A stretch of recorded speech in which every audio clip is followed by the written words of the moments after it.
The meeting between Donald Trump and Vladimir Putin may not take place next week in Budapest. CNN reports this, citing its own sources. According to a White House representative, the anticipated meeting between U.S. Secretary of State Marco Rubio and Russian Foreign Minister Sergei Lavrov has been postponed for now. Rubio and Lavrov have different expectations regarding a possible end to the Russian invasion of Ukraine. The day before, Rubio and Lavrov held a phone conversation. Afterwards, officials came to a conclusion. The Russian opposition has not advanced far enough beyond its maximalist course. The U.S. Secretary of State is unlikely to recommend holding a meeting between Putin and Trump next week. But Rubio and Lavrov may speak again this week.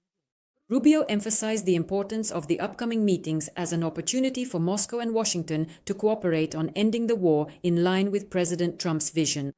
Meanwhile, the Kremlin described the phone conversation as a constructive discussion during which possible concrete steps for implementing the agreements reached by Trump and Putin during their phone call were discussed.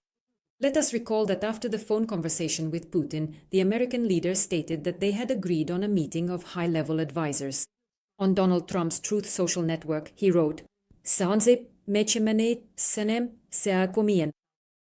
The first meetings for the U.S. will be conducted by Secretary of State Marco Rubio along with other individuals, who will be appointed. It has been more than 2 months since Trump last met with Putin in person in Anchorage, Alaska. The meeting, which lasted almost 3 hours, ended without reaching an agreement, although both leaders actively spoke about progress.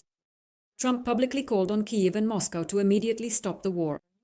After meeting with Volodymyr Zelensky at the White House on October 17th, Trump stated that both sides should halt at the front line. Bataysk in the Rostov region was under attack by UAVs on the night of October 21st. There is destruction in the city. Eyewitnesses are sharing footage after the drone raid. Before that, several explosions were heard in the city. The Russian Ministry of Defense claimed that they allegedly shot down 34 UAVs over the Rostov region.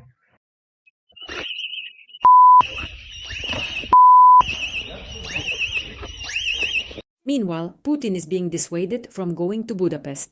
Amid preparations for a potential meeting between Vladimir Putin and Donald Trump in Budapest, an unexpected and conspiratorial warning was voiced in Russia. Retired Russian Foreign Intelligence Colonel and former illegal SVR agent Andrei Bezrukov publicly stated that Putin could become the target of, quote, a British plot to assassinate him. Bezrukov urged Putin not to go to Budapest. This was reported by the publication Express. Speaking on Russian state television, Andrei Bezrukov called for the anticipated meeting with Trump to be urgently moved to Dubai. Earlier, the media reported that for Putin to get to Budapest, he would have to make a detour of 5,000 kilometers. The publication AirLife has published the likely route that Putin could take to fly to Budapest for a possible meeting with Trump.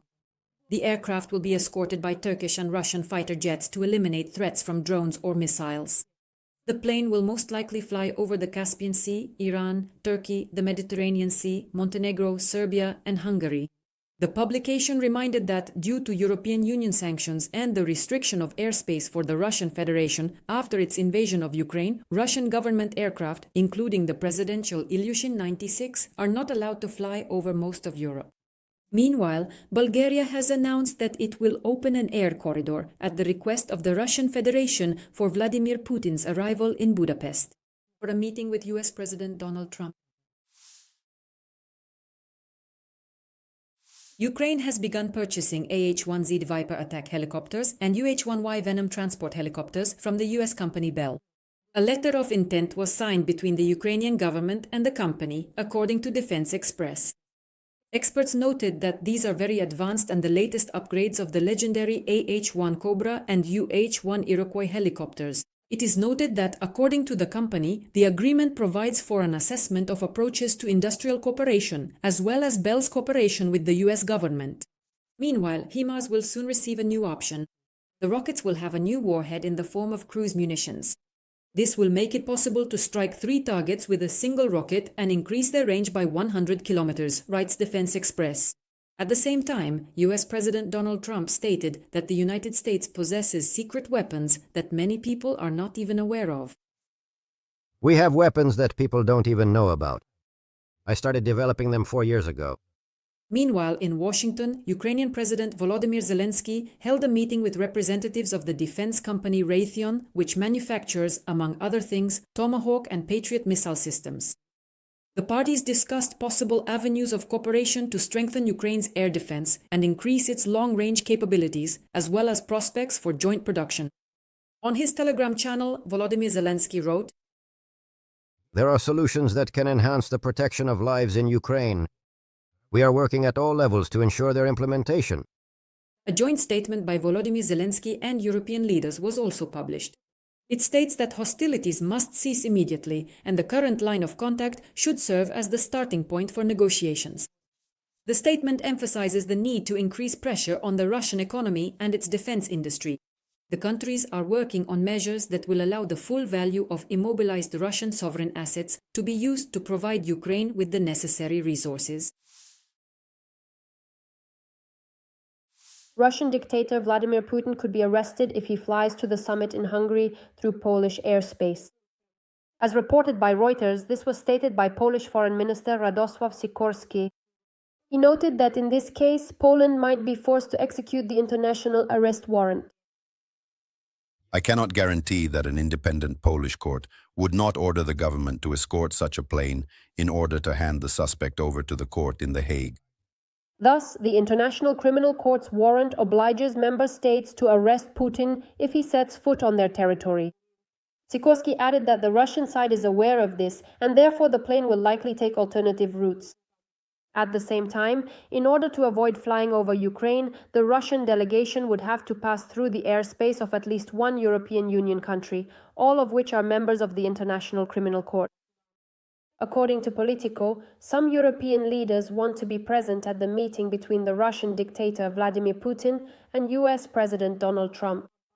Furthermore, according to the publication, the EU insists that if the meeting in Budapest takes place, Ukraine must be at the table, otherwise the West risks ending up with peace on the aggressor country's terms, the article notes. Meanwhile, the head of Russia's Ministry of Foreign Affairs, Sergei Lavrov, rejected Trump's idea of freezing the war along the front line.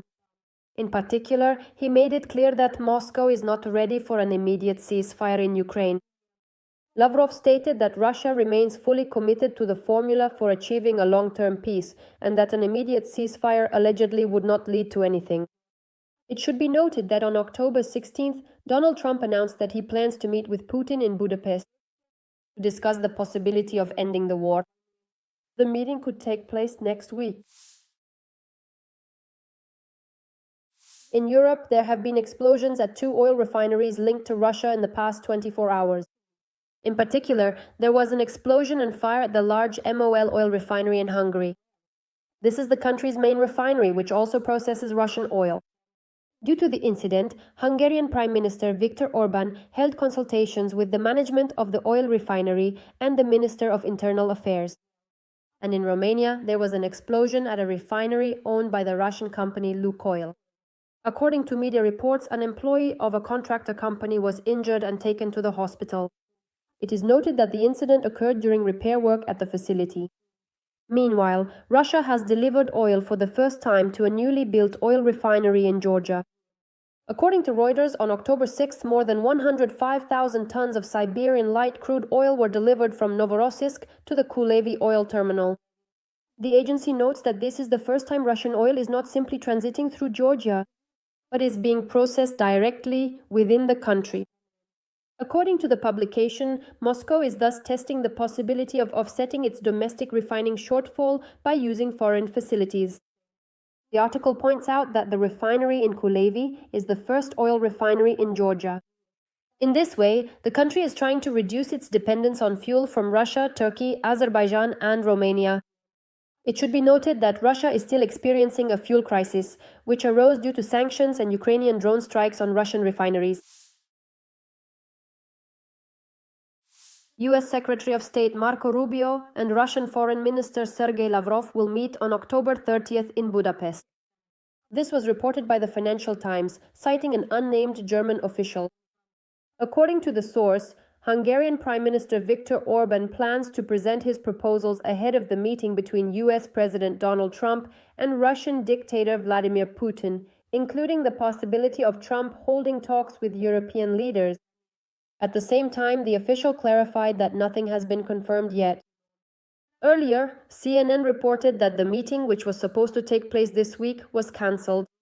The reason was not specified, but one of the channel's sources said that Lavrov and Rubio have different expectations regarding ending the war in Ukraine. According to CNN, the American side believes that the Russian opposition has not made sufficient progress regarding the previously stated ultimatum demands.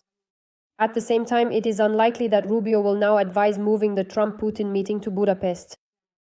On October 20th, the U.S. Secretary of State and the head of the Foreign Ministry of the aggressor country held a phone conversation. The State Department's statement said that the parties were supposed to discuss further steps following the phone conversation between Trump and Putin.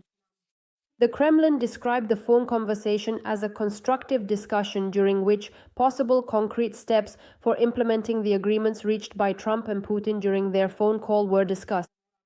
Let us recall that after the phone conversation with Putin, the US president stated that they had agreed on a meeting of high-level advisors.